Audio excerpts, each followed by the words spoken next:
Halo teman-teman IBS, gimana kabarnya? Semoga sehat selalu, walaupun di rumah aja ya. Nah, kita udah sebulan lebih work from home, social distancing, belajar dari rumah, semuanya dari rumah lah ya. Nah, tapi itu semua nggak ngalangin teman-teman untuk dapat informasi nih tentang Indonesia Banking School. Apa aja kegiatan-kegiatannya. Nah, saya Amanda, mahasiswi IBS jurusan akuntansi. Di sini kita bakal ngobrol-ngobrol sama narasumber kita, yaitu ibu dosen kita yang cantik. Ibu Nova, dipersilahkan. Baik, terima kasih Amanda. Halo semuanya, semoga semua yang kondisi sehat walafiat ya. Hari ini kita akan diskusi seru mengenai bagaimana sih memfasilitasi hobi kita di tengah stres yang mungkin Anda alami selama masa studi gitu ya. Tadi sudah dijelaskan bahwa saya salah satu faculty member di IBS, lebih tepatnya saya dosen akuntansi ya. Jadi kalau misalkan kalian mengambil mata kuliah akuntansi atau akuntansi biaya, nanti bisa jadi nanti ketemu dengan saya juga. Oke ya, silakan kembali lagi Amanda. Oke Ibu, makasih Bu Nova. Nah, selain Bu Nova, kita bakal ada narasumber satu lagi nih, yaitu mahasiswa IBS itu sendiri. Nah, Satria, boleh dipersilahkan? Oke, halo semua Sobat IBS. Perkenalin, nama aku Satria, mahasiswa manajemen angkatan 2018. Sekarang ini aku sedang sibuk untuk menjalani karantina Abang Nuri Jakarta Pusat 2020. Oke, makasih Satria. Nah, kita udah dapat nih 2 narasumber, yaitu Ibu Nova dan Satria. Nah, kira-kira penasaran gak sih kita bakal bahas apa aja di sini?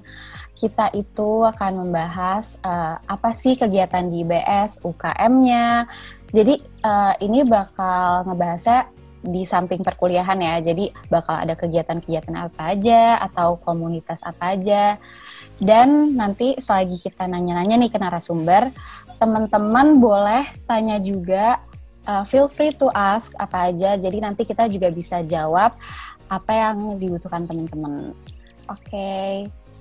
Jadi sekarang kita langsung aja ya, Bu Nova. Aku pengen tanya-tanya nih tentang Bu Nova, kegiatannya apa aja. Oke. Selain mengajar nih Bu, pertama kan Ibu ngajar akuntansi. Nah itu di samping Ibu ngajar di kampus, apa ada kegiatan lainnya di luar kayak mungkin hobi Ibu apa, kesukaan Ibu tuh apa? Oke. Hobi itu perlu ya untuk menjaga kewarasan kita gitu ya, apalagi di tengah stres kerja. Bisa mungkin stres dengan tugas-tugas kuliahnya, dosen juga ada stresnya juga gitu ya. Nah, hobi itu dibutuhkan untuk menjaga kewarasan tadi dalam menjalani kegiatan rutin setiap hari. Nah, hobi saya biasanya apa? Pertama, kita jadikan yang namanya sehat itu jadi lifestyle. Jadi salah satu hobinya karena bagi saya ya yang paling gampang itu olahraganya adalah lari ya. Jadi saya pilihnya lari. Kemudian untuk menjaga spiritualitas kita tetap jaga juga. Nah saya suka juga menyepi di gunung, misalnya kegiatan hiking seperti itu, atau juga nyelam-nyelam ke laut gitu ya, yang seperti itu. Pokoknya kegiatan-kegiatan yang dekat dengan alam, dekat dengan ketenangan alam yang seperti itu, entah itu gunung atau laut. Nah itu saya suka ya, itu bagian dari hobi juga. Wah keren banget Bu, biasanya ya, maksudnya jarang sih ya ada yang cewek yang suka gitu untuk naik gunung. Biasanya kan hobinya paling ya di rumah atau jalan-jalan gitu ya. Nah keren banget sih. Oke, kalau itu sih sebenarnya. Jadi naik gunung itu seru banget. Kalau misalnya bagi kalian yang pertama kali belum pernah naik gunung, mungkin akan anggap bahwa naik gunung itu, aduh apa sih yang dicari, capek, udah capek juga, apa sih yang dilihat gitu ya, cuman hutan belantara seperti tadi, nggak menarik sama sekali gitu. Tapi begitu kalian coba sekali aja, biasanya pasti akan lihat. Ya. Aku penasaran tahu Bu naik gunung. Mau nyoba deh. Oke, aja. Nanti kita tinggal set kapan menjelang Oke. kita bisa berangkat gitu ya. Oke Bu. Nah kan Ibu suka nih kegiatan di luar kayak misalkan lari deh. Nah, dengan situasi COVID kayak gini, itu Ibu gimana ya cara mungkin mengatasinya? Itu Ibu larinya gimana? Atau menyalurkan hobi yang lainnya itu gimana? Pengennya dengan COVID ini kita lari dari kenyataan ya, lari dari kenyataan. Benar. Gitu. Kebetulan ada treadmill di rumah, jadi saya biasanya lari. Kalau enggak, biasanya saya suka main lari-larian bukan lari-larian juga ya, lari-lari memanfaatkan anak tetangga juga untuk lari-lari. Main badminton gitu ya, atau main sepeda-sepedaan bareng meskipun cuma muter-muter antar blok. Yang penting itu tetap bergerak ya, karena kalau kita memang sangat menggoda menjadi kaum rebahan saat ini, tapi kalau itu kita biarkan, khawatirnya ya tubuh kita akan menjadi malas. Jadi yang penting ada tetap harus bergerak. Entah itu dengan angkat galon, entah itu dengan nyuci, ngepel, segala macam ya kan, manfaat sekali di samping Anda fisiknya terus bergerak, rumah Anda jadi benar. Ya, itu bisa dilakukan sama COVID. Setuju. Nah, sekarang aku mau tanya, ini mungkin agak lebih tentang kondisi COVID ini juga ya Bu. Kan Ibu pasti tetap ngajar kan, ngajar online gitu. Nah, ada kendala nggak sih Bu kalau saat ngajar, saat sharing ilmu sama mahasiswa? Kendalanya ini dari persepsi saya ya. Sekarang kalau misalkan kita live streaming seperti itu, kalau pakai Zoom itu suka videonya di off kan. Ya. Karena kan kita dicuriga ya, ini mahasiswanya ada beneran apa enggak gitu ya. Iya. Kan statusnya online gitu, taunya lagi makan di belakang gitu.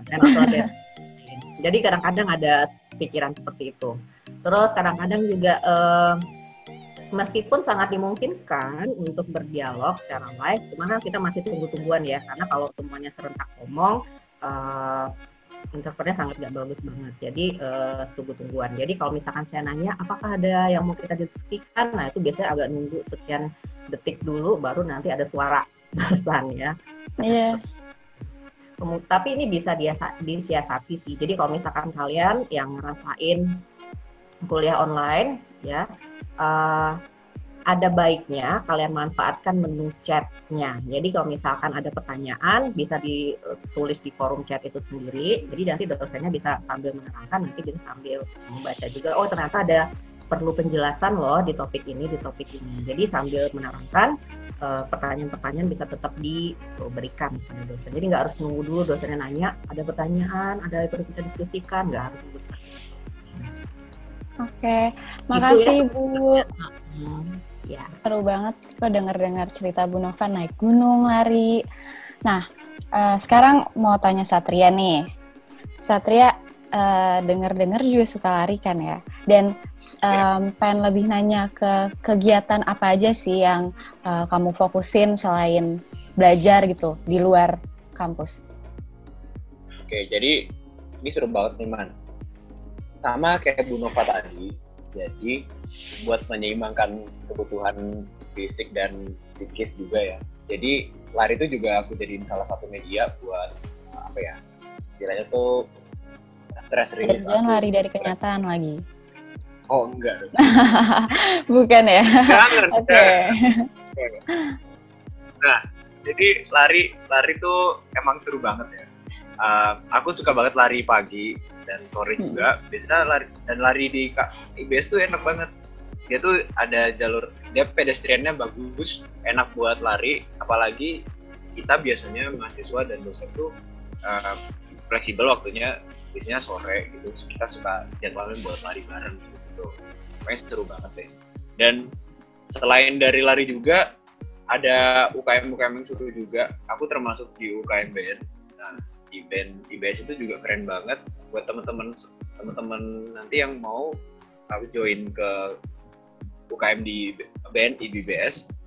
Itu mereka punya acara yang seru-seru banget, apalagi ada nama acaranya tuh karaoke kuy. Intinya tuh mereka sing along, mereka gather semua angkatan buat di satu venue gitu, dan bisa nyanyi bareng, itu akrabin semua angkatan kayak gitu. Seru banget. Pasti itu banyak, itu setiap acaranya setiap berapa bulan sekali atau berapa minggu sekali? Biasanya kita acaranya itu 2 bulan sekali.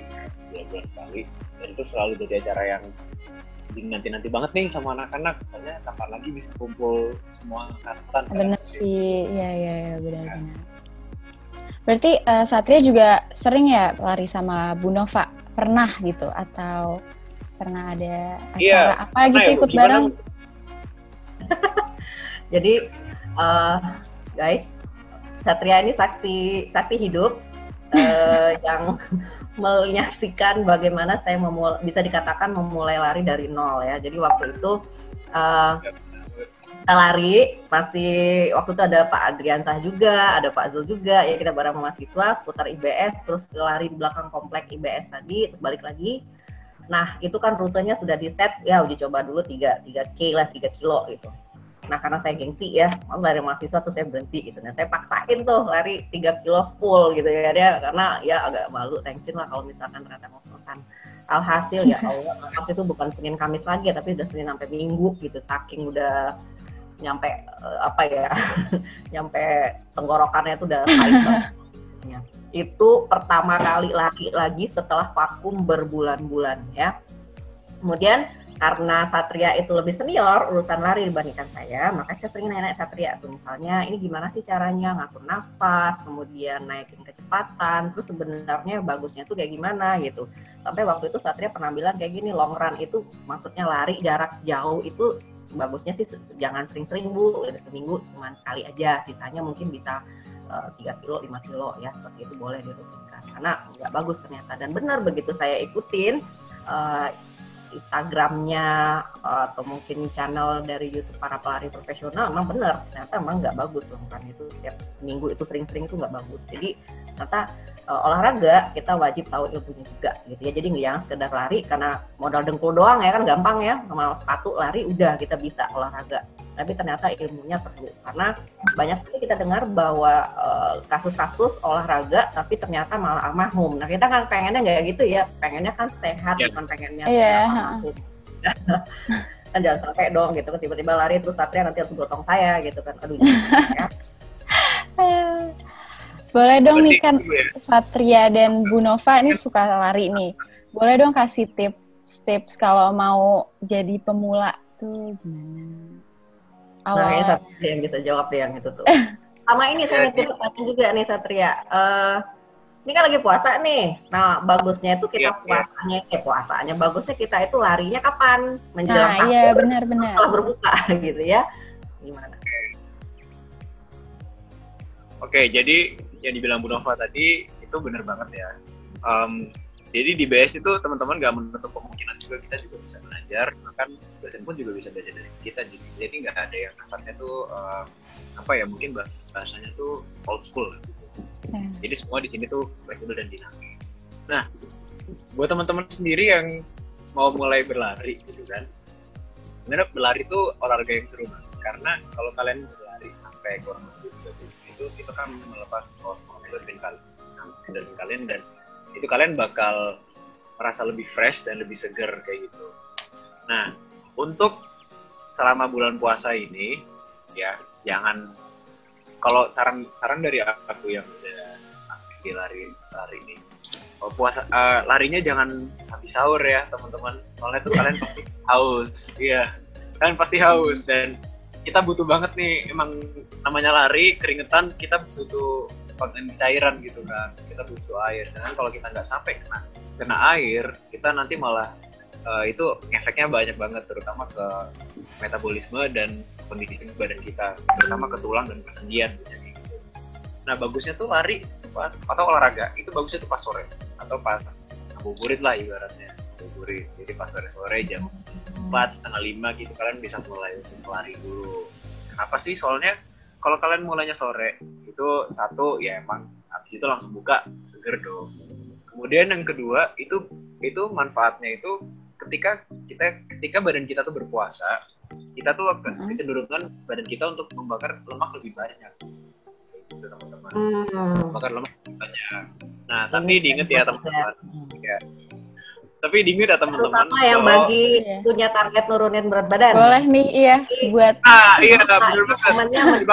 Menggandakan ya efek dari olahraganya. Boleh. Iya. Iya bener banget. Jadi selama puasa ini jadi bagus banget nih buat kalian yang mau nurunin berat badan gitu. Baik. Asal jangan overtraining. Ya keep it low aja deh. Oke. Makasih Satria tipsnya, semoga ya bisa ya teman-teman ada yang mempraktekkan gitu, yang mau coba, apalagi yang mau nurunin berat badan ya. Nah, kita ada pertanyaan nih. Ada dari Ibu Nuri Wulandari, yaitu fasilitas olahraga di BES itu apa aja sih? Boleh? Ya, Satria lagi deh yang jawab. Satria nih. Oke. UKM, Fasilitas tentang olahraga. UKM ada apa aja? UKM, ya. Jadi fasilitas olahraga di kampus, ya. Itu di kampus ada lapangan basket, terus ada tenis juga, jadi teman-teman yang mau main tenis bisa. Terus di sana di kampus itu juga ada silatnya itu silat citbitik ya, silat citbitik. Jadi itu adalah silat Betawi dan teman-teman yang suka bela diri, apalagi nih silatnya silat Indonesia nih, wah keren banget, bisa. Terus juga fasilitas olahraga, jadi di sebelah kampus itu juga ada gym, mungkin teman-teman mau nge-gym, ada yang mau nge-gym gitu. Ya, ada banget. Itu bisa tuh kalian kalau mau beraktivitas olahraga, bisa banget. Dan selain itu juga di lingkungan kampus, di Kemang Raya itu juga bisa coba kalian buat lari atau jogging di rumah gitu. Berarti banyak ya sebenarnya fasilitasnya itu di BS untuk olahraga? Iya banyak banget, dan bahkan venue kita itu sering dipakai nih buat orang-orang tuh kayak orang mau latihan basket atau apa gitu ya? Iya, jadi orang-orang di Kemang juga sering banget nih ke kampus kita buat main-main basket gitu. Banyak banget main basket tuh, banyak banget di kampus kita gitu. Oke. Baik, keren sih sebenarnya, cuman mungkin ada yang belum memakai fasilitas penuhnya kali ya. Iya. Nah, kalau Satria sendiri nih, selain ikut UKM, misalnya UKM di IBS ya, kegiatan di IBS, di luar tadi kayaknya sempat nge-mention ya tentang Abang None. Nah, boleh cerita sedikit nggak itu kegiatannya ngapain aja sih? Boleh lah ya Kak, cerita-cerita. Jadi ini apa ya? Sebenarnya aku juga belum ada ekspektasi ke sana gitu. Cuma dia yakin teman, join Abang None. Terus Abang None. Sampai akhirnya aku coba untuk daftar waktu itu, seleksi selama kurang lebih 2 hari bersama 300 finalis lainnya. Dan alhamdulillah aku masuk dari finalis Abang None 2020, Abang None Jakarta Pusat 2020, dan itu seru banget. Jadi Abang None itu apa sih? Abang None itu kan representasi pariwisata Jakarta. Tapi selain itu juga teman-teman ternyata Abang None itu juga bisa meningkatkan skill bargaining kalian, skill komunikasi kalian, skill teamwork kalian. Gitu. Banyak banget manfaat-manfaat yang bisa aku ambil dari Abang None. Saya nggak bisa ikutan lagi ya, udah lewat. Okay. Manda mau ikutan kan? Belum tahu, masih belum tahu mungkin. Tapi ya nggak tahu lah ya. Oke, teman-teman atau yang lain ada yang mau nanya? Oh, ini ada yang masuk nih pertanyaan. Ini tentang pariwisata ya. Pariwisata dunia kan lagi turun banget nih saat COVID ini. Nah, kira-kira gimana cara buat ningkatin pariwisata Jakarta setelah pandemi? Itu Bu Nova mungkin bisa menjawab. Bisa sih saya jawab. Satria boleh nambahin juga nih, Abang None. Karena tadi ini menjadi salah satu tugas job desk dari delegasi Abang None. Nah iya boleh, bisa juga. Saya tambahin. Bagaimana cara ningkatin pariwisata setelah pandemi? Ya. Jadi sebenarnya teman-teman, emang ini adalah situasi yang sulit ya buat kita, karena pariwisata kita sedang turun-turunnya banget. Apalagi pariwisata itu merupakan sektor industri yang menyumbang banyak banget nih buat pendapatan negara. Ya, Nah, gimana sih cara kita mengatasinya kayak gitu kan? Mengatasinya tuh simple ya. Setelah insya Allah pandemi ini berakhir, kita tuh jangan menyerah dengan keadaan. Kita tetap fokuskan kepada pariwisata apa aja yang bisa kita kenalkan di Jakarta. Misalnya di Jakarta Selatan itu ada Kampung Betawi gitu kan. Dan kemudian makanannya juga banyak macam-macam. Kita promosiin lewat sosial media, Instagram, Twitter. Kita kejar-kejarin promosi ke media bahwa Jakarta itu nggak apa-apa gitu, Jakarta udah membaik, Jakarta udah oke gitu. Apalagi di saat ini pemerintah pun juga sudah lebih aware ya dengan kesehatan, dengan kebersihan juga. Mana-mana udah pasang sanitizer, mana udah ada sanitizer, kayak gitu. Jadi ini juga balik lagi ke tugas kita nih sebagai pemuda ya, buat kita juga membantu pemerintah dalam membantu dalam pariwisata ini dengan promosi sosial media, karena itu yang sejauh ini yang bisa kita lakukan. Oke, bagus nih jawabannya Abang None ya. Sudah diberikan skrip sebelumnya gitu ya, nggak tahu juga ya. Tapi ini menarik. Misalnya gini nih, saya kepikiran ya, kan kita sudah sebulan lebih dikurung ya kayak ayam seperti ini. Nah, kebayang loh begitu misalkan pembatasan sosial berskala besar ini dicabut gitu. Apakah kita bakal seperti ayam yang berhamburan gitu ya, keluar segala macamnya?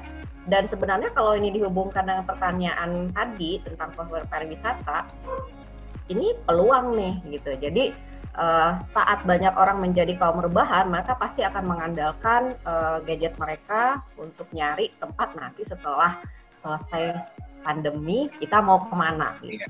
Sekarang jangankan wisata yang hits ya, yang wisata yang butuh nggak cuma butuh duit tapi juga butuh tenaga ekstra kayak gunung itu juga ditutup loh. Ikut-ikutan ditutup, padahal kan ya biasanya gunung itu kan sepi ya, meskipun rata-rata gunung di Jawa kan emang ramai hampir kayak pasar gitu. Nah sehingga rata-rata kebijakannya adalah menutup semua gunung yang ada di Indonesia saat ini. Itu gunung aja ditutup ya, apalagi tempat-tempat wisata yang lain yang sangat populer. Nah mungkin ini bisa dimanfaatkan sambil tim lain, misalkan tim kesehatan yang dari dan lembaga-lembaga yang tetap bekerja saat ini, yang dari dinas pariwisata di daerah-daerah tertentu kan biasanya memang punya strategi promosi sendiri. Nah selama pandemi ini berkesempatan untuk mengkonsolidasikan lagi strategi marketing pariwisata daerah mereka, gitu ya. Jadi misalnya kesempatan untuk mikir lebih tenang, mengevaluasi strategi promosi pariwisata mereka selama ini sambil berbenah juga, ya. Karena kesempatan banget kalau misalkan daerah itu terus-menerus menerima pengunjung, kan mau memperbaiki renovasi segala macam kan suka ditahan-tahan nih karena takut mengganggu ketenangan para pengunjung. Nah lagi masa karantina, lagi masa seperti ini itu kesempatan banget fasilitas-fasilitas yang perlu diperbaiki itu bisa dibenahi, terutama ya karena kita sudah berpengalaman dengan pandemi seperti ini, fasilitas kebersihannya seperti MCK ya, sarana MCK itu vital banget. Anda silahkan berkunjung ke daerah manapun, tapi urusan kebersihan toilet itu nomor 1, terutama sarana kebersihan cuci tangan. Mudah-mudahan dengan adanya ini kan kita menjadi lebih aware ya, apa-apa sedikit cuci tangan.